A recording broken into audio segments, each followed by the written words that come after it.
મહારાષ્ટ્રથી લગ્ન પ્રસંગ માટે સુરત આવેલી મહિલાના હાથમાંથી મોટરસાયકલ ઉપર લેડીઝ પર્સ સ્નેચિંગ કરનાર 2 આરોપીઓ પૈકી એક આરોપીની મૈદરપુરા પોલીસે ધરપકડ કરી છે। આરોપીની ધરપકડ બાદ પોલીસને જાણ થઈ કે આરોપી કોઈ એક કે બે નહીં પરંતુ 10 જેટલા ગુનાઓમાં આરોપી છે, જ્યારે અન્ય ફરાર આરોપી વિરુદ્ધ 46 જેટલા ગુનાઓ શહેરના અલગ અલગ પોલીસ સ્ટેશનમાં નોંધાયા છે।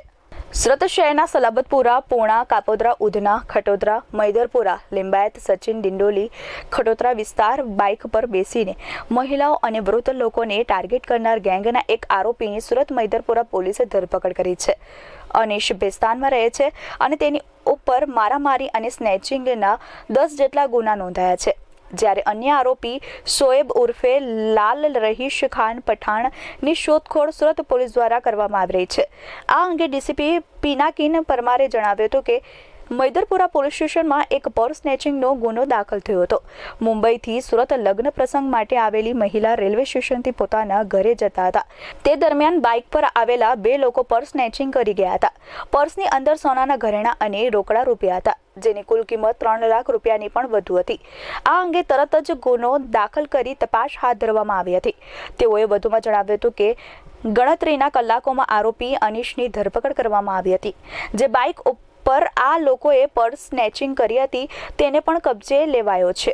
હાલ એક અન્ય આરોપી પકડવાના બાકી છે। અનિશ ઉપર સુરત શહેરના અલગ અલગ પોલીસ સ્ટેશનમાં 10 જેટલા મારામારી અને સ્નેચિંગના ગુનાઓ નોંધાયેલા છે।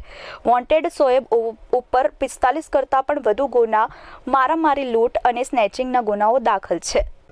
તારીખ 19મી નવેમ્બર 2024ના રોજ મૈદરપુરા પોલીસ સ્ટેશનમાં એક લૂંટ સ્નેચિંગનો ગુનો દાખલ થયેલો હતો। ગુનાની વિગત એવી છે કે એક કપલ રાત્રે બોમ્બેથી સુરત આવેલા હતા અને રેલવે સ્ટેશનથી ઉતર્યા બાદ પોતાના ઘરે જતા હતા। એ દરમિયાન કબીર રેસ્ટોરન્ટ ક્રોસ કરતા હતા, એ વખતે બાઇક ઉપર 2 માણસ આવી અને બેનના હાથમાંથી પર્સ ખેંચીને ભાગી ગયેલા, જેની અંદર સોનાના ઘરેણાં અને અમુક રોકડા રૂપિયા એમ કુલ 3,68,000નો ગુનો દાખલ તાત્કાલિક કરેલો હતો। આ ગુનાની તપાસ અમારા મૈદરપુરા પોલીસ ઇન્સ્પેક્ટર ઉર્મિલા જોશી, જે મહિલા પોલીસ ઇન્સ્પેક્ટર છે, અને ડિસ્ટાફ સબ ઇન્સ્પેક્ટર છે અલ્પા વણઝારા, બંને તાત્કાલિક ગુનાની ગંભીરતા જોઈ અલગ અલગ ટીમો કામે લગાડી અને ટેકનિકલ સર્વેલન્સ અને હ્યુમન સર્વેલન્સનો ઉપયોગ કરી અને ગણતરીના કલાકોમાં આરોપી અનીશ યુનુસ બેગ, એને ભેસ્તાનાવાસનો રહેવાસી છે, એને પકડી પાડેલ છે અને તેની પાસેથી ગુનાના કામે વપરાયેલ બાઇકને કબજે કરેલી છે। આ સિવાય એક શોએબ રહીશ ખાન પઠાણ, જે લાલા તરીકે ઓળખાય છે, તેને પકડવાના કામગીરી અત્યારે ટીમ દ્વારા ચાલુ છે। આમ બંને મહિલા અધિકારીઓ દ્વારા ખૂબ જ સુંદર કામગીરી કરી અને ગણતરીના કલાકોની અંદર જ જે આ સ્નેચિંગનો ગુનો છે એ બંને ડિટેક્ટ કરેલો છે અને જે શોએબ રહીશ ખાન પઠાણ છે એને પકડવા માટે ચક્રો ગતિમાન કરે। આ અનીશ યુનુસ બેગ જે છે એ ભેસ્તાનાવાસ ડિંડોલીનો રહેવાસી છે, તેની સામે સુરત શહેરની અંદર 10 કરતાં વધારે મારામારી અને સ્નેચિંગના ગુના દાખલ થયેલા છે અને જે વોન્ટેડ છે શોએબ રહીશ ખાન પઠાણ, એ પણ ભેસ્તાનાવાસનો જ છે।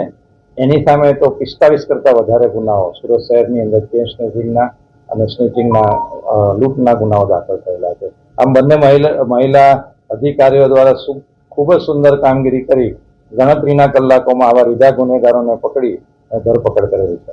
Bureau report S24 news, Surat.